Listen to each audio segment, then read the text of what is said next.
Nos encontramos nuevamente en Japón, hermosísimo país que en este canal nos encanta visitar, y en este video les quiero contar algunas leyes extrañas, datos curiosos, un tanto perturbadores que he aprendido en mis previas visitas, platicando con gente que vive aquí, leyendo por ahí, viendo videos en internet, cosas que para nosotros son muy cotidianas que aquí te podrían meter a la cárcel y viceversa, que aquí son de lo más normales y de nuestro lado del mundo son sumamente prohibidas. Esto estará bueno, estará jugoso, vamos a darle.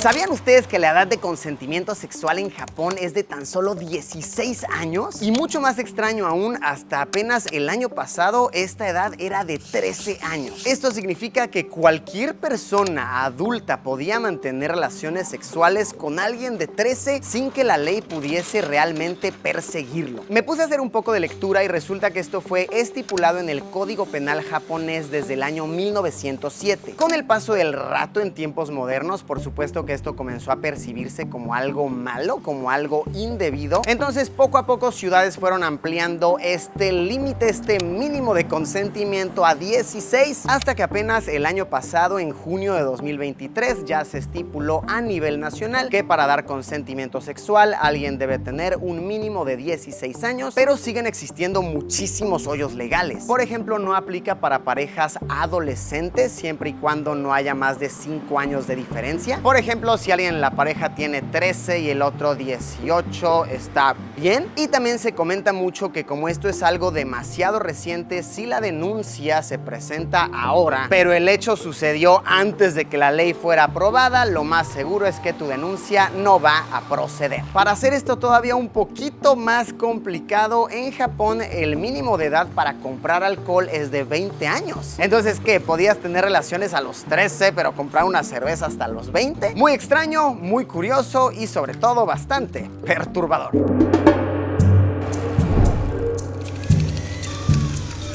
Resulta que en tierras niponas es algo no común, pero sí históricamente aceptable el casarse entre primos. Incluso existe un término para esto, que es itokokon. Esta ley que permite a primos directos casarse entre sí fue aprobada en 1898 con la finalidad de que familias con muchos bienes materiales pudiesen proteger sus riquezas. ¿Qué mejor para proteger aquello por lo que tu abuelo tanto trabajó que casarte con tu prima?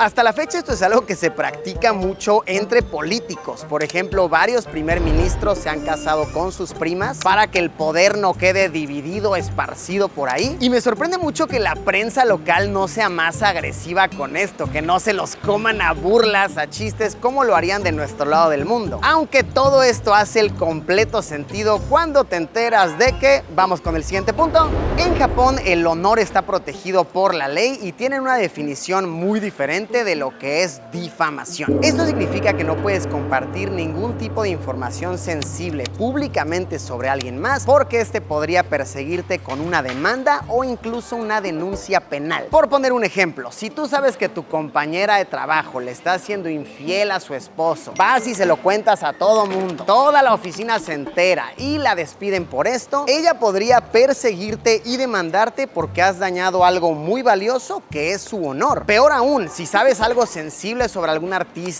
lo viste borracho en una discoteca, le tomaste una foto, la subiste a redes sociales para burlarte de él, él podría perseguirte y sin duda alguna la ley le va a dar la razón. La cosa se pone muy sensible cuando pensamos en que esto también aplica para denuncias, por ejemplo, de agresiones sexuales. Si alguien te agredió, tú no puedes ir a quemarlo en redes sociales para que todo mundo se entere. Más bien tendrías que denunciarlo ante las autoridades y la ley es quien se va a encargar del caso, más no todo mundo tiene por qué estarse enterando. Imagínense cuántos de nuestro lado del mundo estarían ya presos por las constantes cancelaciones en redes. Ahora, la ley no solamente protege el honor de las personas, sino el honor de las compañías. Esto quiere decir que no puedes ir a hacer una crítica muy agresiva sobre algún restaurante, un producto, porque podrían actuar legalmente en tu contra. Entonces ya lo sabes, aunque tengas todas las pruebas y todas las evidencias de que estás diciendo la verdad, nunca expongas a un japonés públicamente porque podrías acabar en la cárcel o endeudado por muchísimo dinero.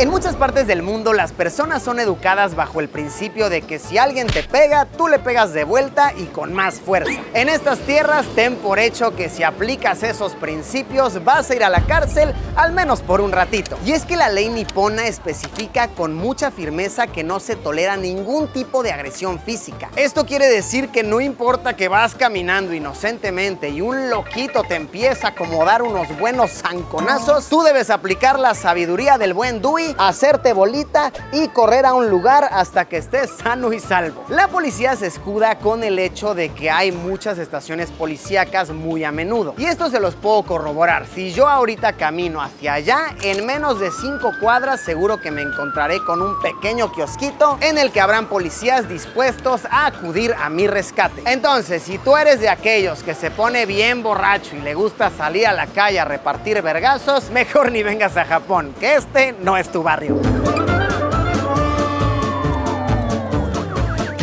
Actualmente la mayoría de los países occidentales han prohibido por completo el que exista cualquier tipo de publicidad de productos de tabaco. Ni de chiste vas a ver un comercial, un espectacular que te diga fuma el nuevo sabor de Camel. Pues en tierras japonesas hasta la fecha la publicidad de cigarrillos es legal y no es tan inusual toparse con ella. En el año de 2020 se aprobaron leyes que ya prohíben que se exhiban este tipo de comerciales en canales de televisión y emisoras de radio públicas. Pero todavía te llegas a encontrar con creativos anuncios en revistas y periódicos y anuncios publicitarios de tamaño mediano en la calle siempre y cuando estas no sean demasiado transitadas. De igual manera resulta muy peculiar el hecho de que puedes comprar una cajetilla de cigarros utilizando una maquinita. Nada más aprietas un botoncito, metes tu billete, está ahí a tu alcance en muchas esquinas. Curiosamente en muchas partes te vas a encontrar con este tipo de anuncios y zonas designadas para fumadores en las calles. No obstante, en muchísimos restaurantes adentro todavía te dejan fumar. Es de lo más cotidiano y sí, en Japón se fuma muchísimo. Basta darse una vuelta por cualquier barrio para darse cuenta de ello. Situación similar sucede con el alcohol. ¿Sabían que aquí es totalmente legal beber en la calle? Hasta de a doble latita.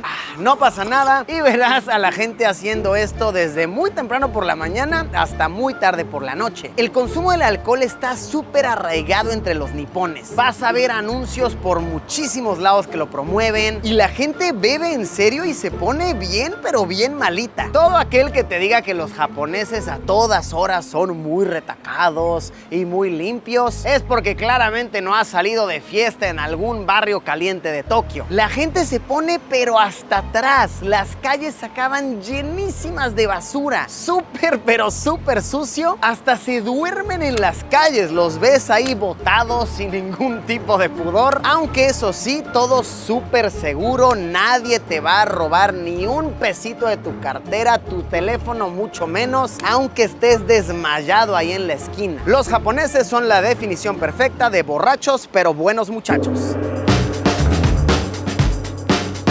En la mayoría del territorio japonés uno se va a encontrar con una excelente señal de teléfono y buenísima velocidad de internet. Casi en todos lados vas a encontrar señal 5G, todas las rayitas a tope. El problema es que cuando eres extranjero conseguir un plan de telefonía es bastante complejo. De entrada, si no sabes japonés, darte a entender va a ser muy pero muy difícil. Luego te van a pedir tu pasaporte, que firmes acá, que te escaneen. Se te va a ir muchísimo tiempo intentando obtener datos para tu teléfono, pero por suerte existen excelentes opciones tal como la que yo utilizo, pues ya saben que en mis travesías me mantengo conectado utilizando Holafly. Un aplauso para Holafly, nuestro patrocinador consentido. Holafly es este servicio excelente del cual yo ya les he contado, con el que es muy fácil mantenerte conectado en prácticamente todo el planeta. Es muy veloz, literalmente en cuestión de minutos ya estás activado en tu teléfono, pues se hace todo desde tu móvil por medio de una eSIM. Lo que más me está encantando últimamente es que ofrecen planes regionales.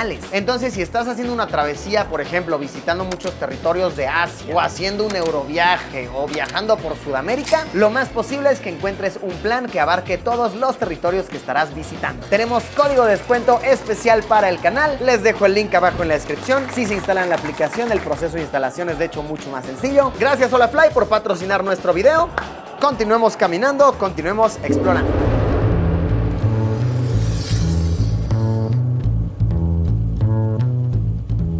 les voy a decir que en Japón no se ven a personas en situación de calle porque esto sería una completa mentira. En ciertos puntos, claro que los ves, de hecho en algunas calles bastante a menudo, gente sin hogar que está durmiendo en la calle, pero lo que sí no se ve o de plano es muy, pero muy inusual llegar a observar es alguien pidiendo dinero en la calle. Lo que en nuestro lado del mundo es sumamente común y cotidiano, que prácticamente en cada esquina ves a alguien que te está diciendo compadécete de mí, una monedita por favor, una ayuda para los pobres. Esto aquí no pasa porque aquel que lo haga está en riesgo de ser arrestado por la policía. El estar rogando, el estar pidiendo en vía pública es considerado como una alteración al orden de la sociedad, por lo que una patrulla podría venir a por ti y sin el mínimo riesgo de ser juzgado por la sociedad, llevarte, arrestarte. El comportamiento social de Japón dicta que cada quien es responsable de sus propias acciones y que si te está yendo mal, tú tienes que echarle ganas, no tienes que esperar que los otros te ayuden a salir del hoyo. No existe mucho esa mentalidad de ay, pobrecito, le está yendo mal, vamos todos a ayudarle. Es más una mentalidad de si te está yendo mal, es tu culpa, es una consecuencia de tus propias decisiones. Sé que esto es una afirmación bastante polémica para muchos, ya muchos están saltando en los comentarios por esto. Simplemente les cuento cómo funciona la mentalidad y lo que me han contado.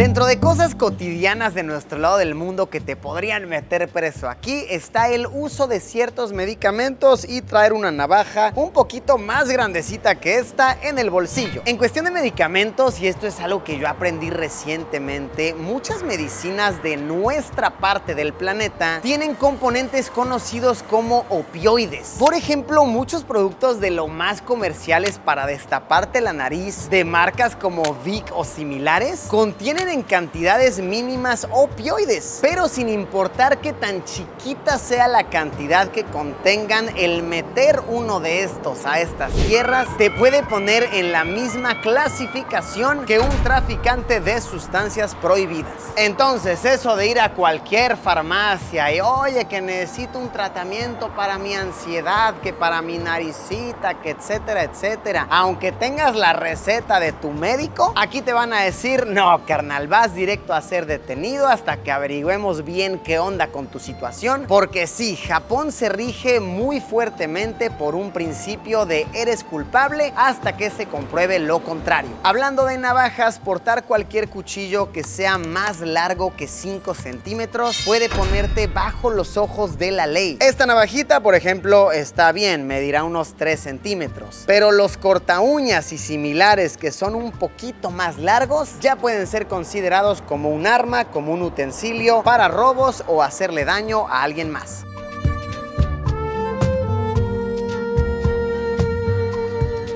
Pues ahí lo tienen, algunas leyes y regulaciones curiosas de Japón. ¿Les gustaría añadir alguna otra? Los leo abajo en los comentarios. Gracias por haberme acompañado. Nos vemos como siempre, ya lo saben, en unos días con un video nuevo. Adiós.